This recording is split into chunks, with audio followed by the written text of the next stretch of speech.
there, how are you? This is Loise. Welcome back to my channel. It's my hope and trust that you're well, you're healthy, and you're positive wherever you are. I hope you're practicing all the measures to avoid the spread of this pandemic that we have right now. I want to make a video about students in Canada, and this is about 5 ways that you as an international student can supplement your tuition. Yes, we know that international studies in Canada can be quite expensive. So we want to explore 5 ways that you can use to supplement your tuition in Canada, your living expenses in Canada, and if possible, even study on budget. And when I say study on budget, budget here is relative because we're talking of thousands of dollars, okay? So, but still, if you can bring down 5,000, 10,000, whatever you can bring down, I think that is always acceptable, and it's always, it's always a good step, okay? All right.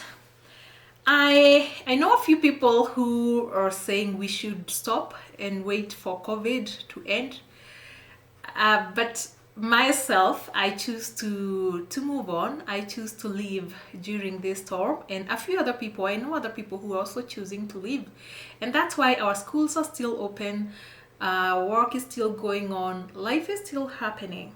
Because if we stop for COVID, I think COVID will have won over us, and I am a firm believer that if you're walking in hell, if you find yourself walking in hell, keep walking, my friend. Keep walking. Before you know it, you'll be on the other end. And I have hope for the future. A lot of hope and faith. And a lot of people do that. So we have to keep that faith and hope alive, because then we can plan for the future. We can look into the future with positivity, with hope that things are going to be well.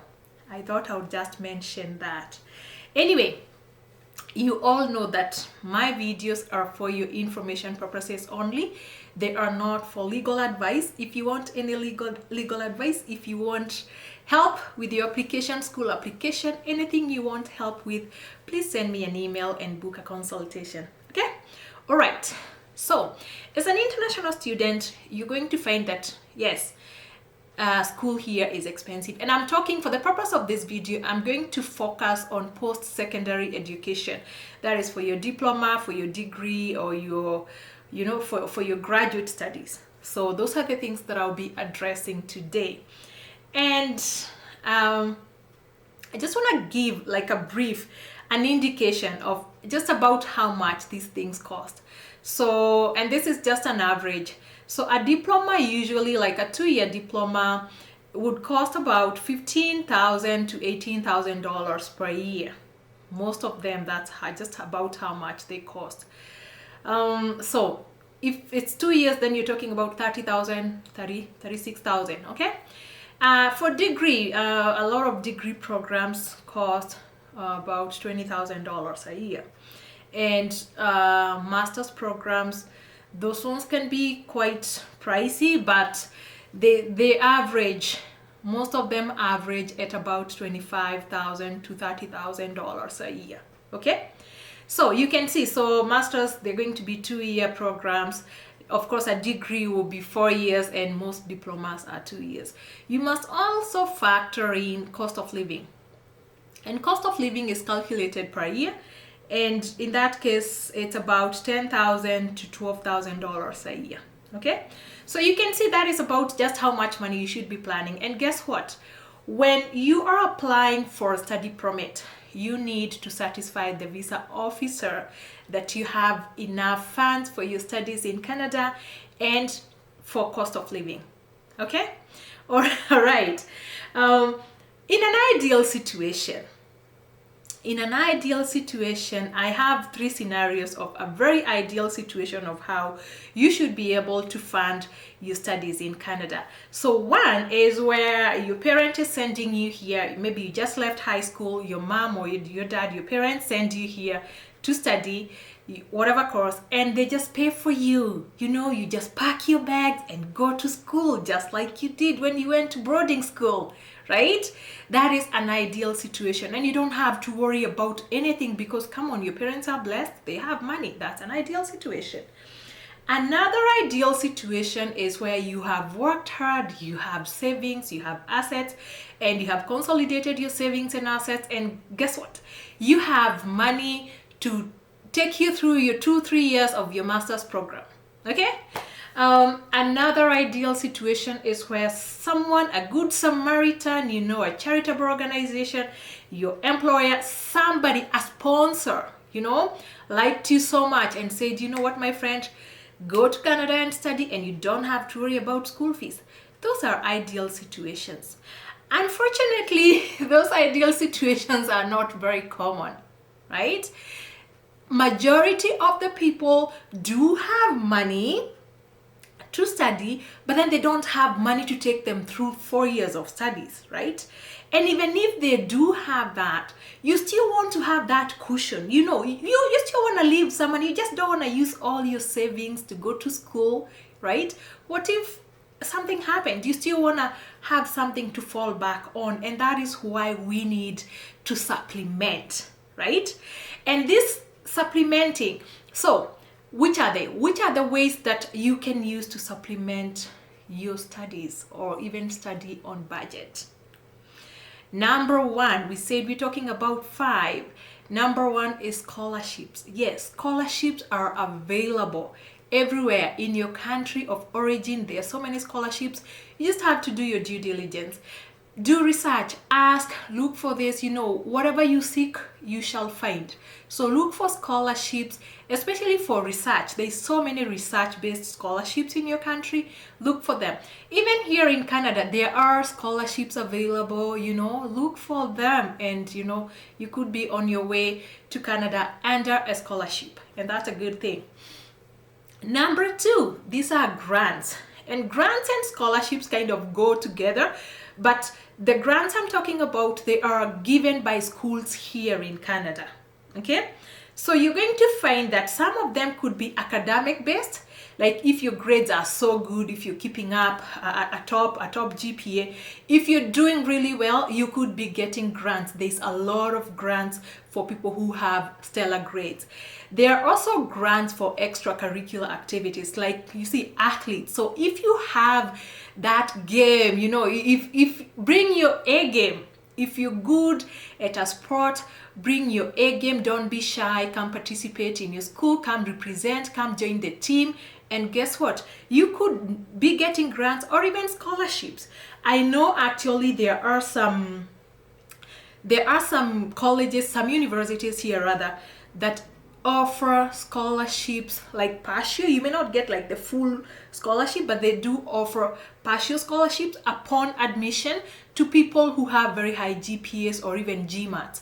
So it depends, especially people who are coming here to do master's programs. So these are available, scholarships and grants. Okay. Number 3, and this is what a lot of people do. They get jobs, because as a student in Canada, you can work. You are allowed to work 20 hours per week off campus, or full-time hours, unlimited hours on campus. As long as you're a full-time student, you can work in school, in campus, unlimited hours. Another time that you can work unlimited hours is during school breaks. So let's say summer breaks, Christmas breaks, Christmas breaks, summer breaks, and spring breaks. Yes, you can work full-time during those breaks, and you don't have any limitation for how much you can work. So students always do that. You just have to be careful to create a balance, because come on, remember, your main agenda is student. You are here, like you are a student. That is what comes first. You cannot have that conflict between work and studies. Your work is always going to be secondary. Okay? Your primary agenda here is studies. Make sure you're focusing on studies, because you do not want to lag behind because of your job. Okay, so as a student, look for jobs that are shift work, jobs that you can do over weekends, in the evenings. There's so many types of jobs. I know students do work in stores. And they also work in recreational, like recreational facilities. Yeah, there's a lot of work there for students, for university students. There are students actually who work in group homes, yes, in supportive care. There's a lot of them, and the good thing with those jobs is that they pay well. They pay, they are not, I'm not saying well, but they pay modestly. So you can still make some good money if you're working in a group home. And guess what? You can work in the evening, you go to school during the day. The thing you're going to find when you're studying, of course, you're going to study during the day. So you cannot afford to have a 9 to 5 job. Okay? Excuse me.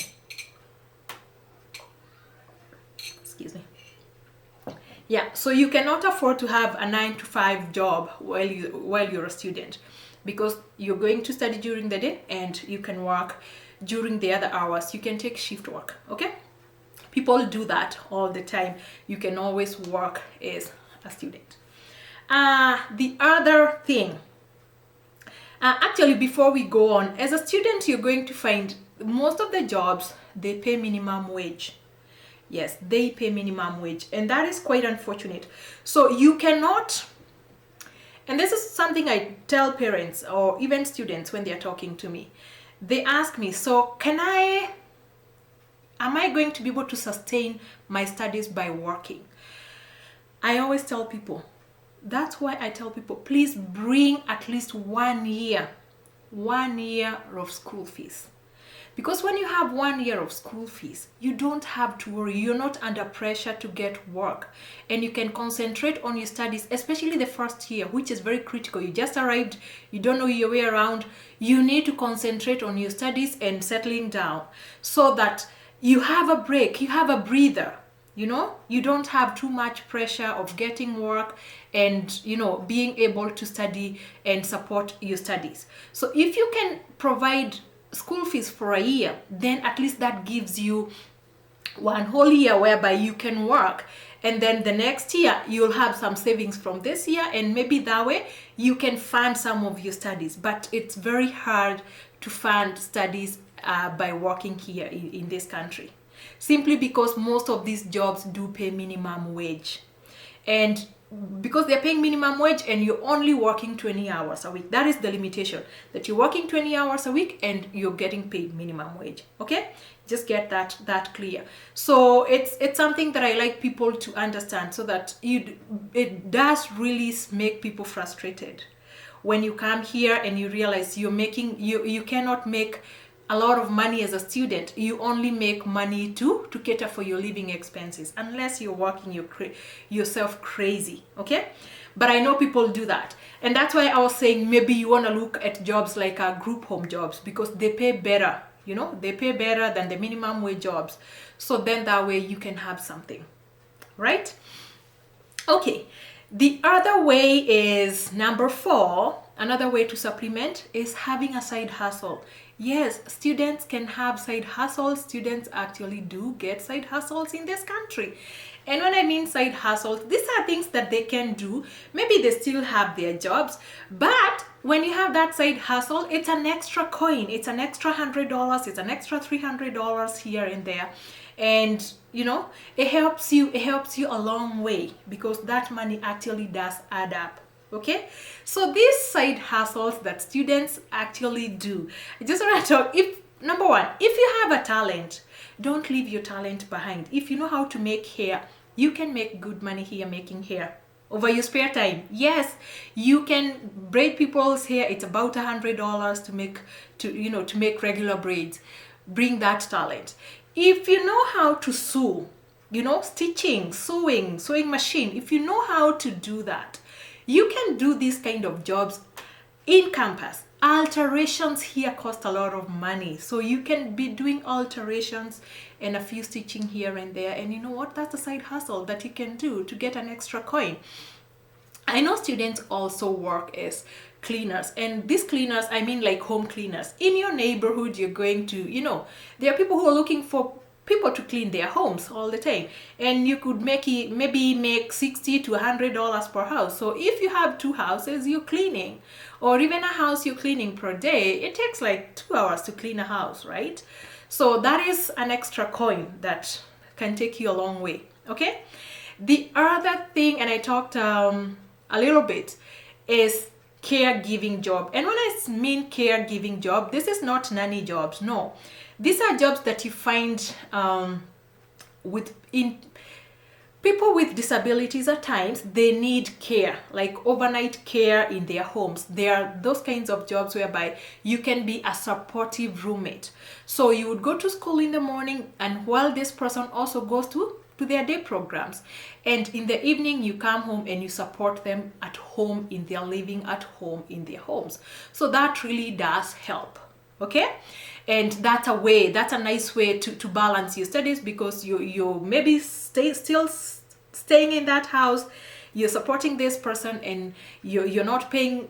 Okay, you're getting shelter in that house, and you're still getting paid. Okay, so that is usually a nice, if you can get that kind of a job, that is really good. Another one I know is dog walking. Almost everybody here has a pet, and every dog needs to be walked while people go to work. So walking a dog can be $20. So if you have 5 dogs you're walking in your neighborhood, come on, you have $100, and that is paid cash. Just saying.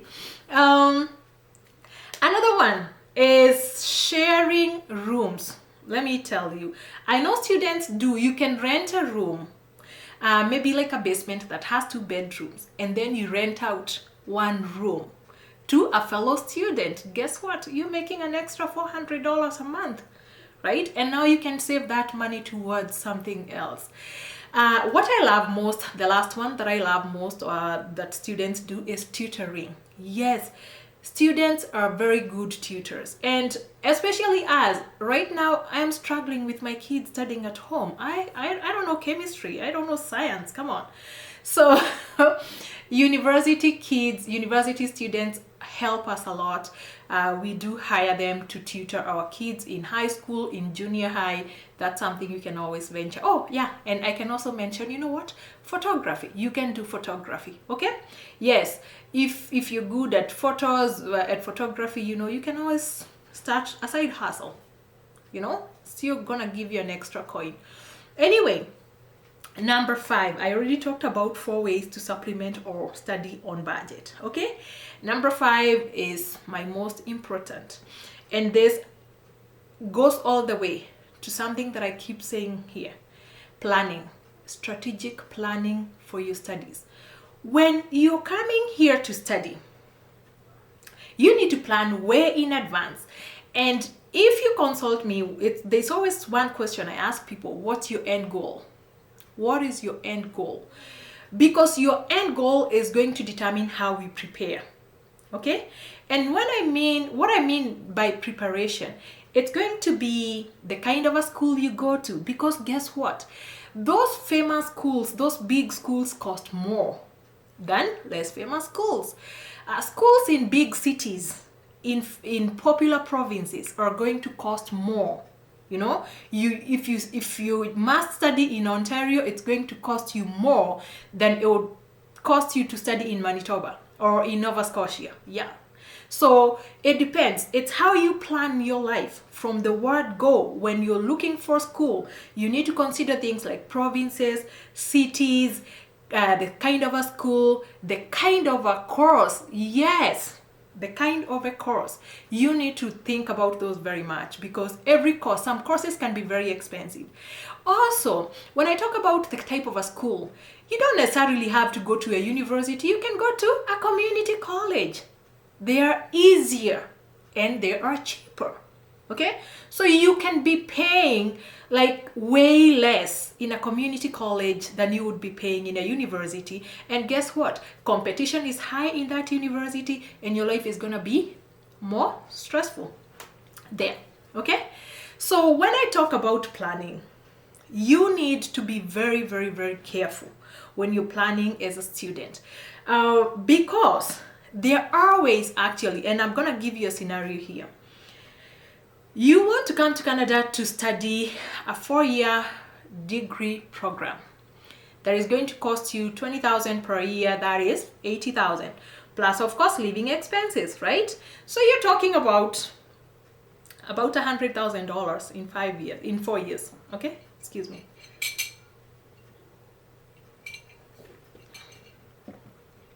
So you're talking about $100,000 to do your degree program. That same degree program, guess what?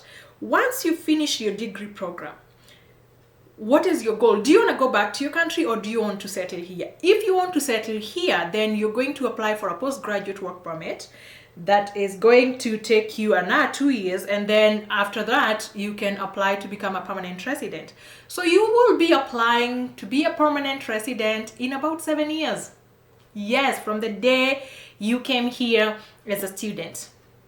Okay, and you're going to be short $100,000 to finish your course. Look, on the other end, if you come here and do a diploma, a 2-year diploma, you can take that diploma. Guess how much it's going to cost you? It's going to cost you $30,000. After it costs you $30,000, you're going to get a postgraduate work permit, right? And maybe 2 years or 3 years. So in about 4 years, you can apply for permanent residence, right?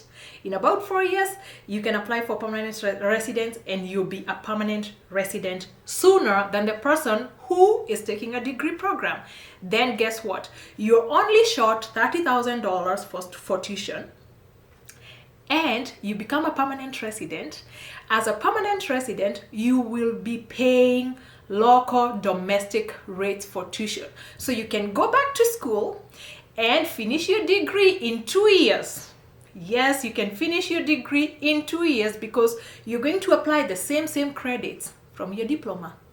You take them to your degree. You finish your degree in 2 years, you're going to be paying domestic rates. Domestic rates could be up to $6,000 a year. So you're only going to pay an extra $12,000 on top of your $30,000. How much money have you spent to earn your degree? About $46,000. And guess what? You're already a permanent resident. Now, compare that with a person who did 4 years of degree and then postgraduate and then permanent residence. Okay? So it's you. I tell people you have to be very strategic, and that's why you need professional guidance. I tell people, you know what, at times just seek professional guidance depending on your end goal. You could be saving yourself a fortune, because see, you've spent $35,000 or even $40,000 for the same amount, for the same education that someone spent $100,000. So who is the winner there? So plan wisely. Talk to us if you want to work with something that is tailor-made, that is going to work for you, and that is attractive to immigration after you finish. Okay? Anyway, those are the 5 main ways that you can supplement your education here as an international student. If you have any questions, send me an email. Okay? All right. Thank you so much for joining me. I hope you're safe. Be good. Bye now.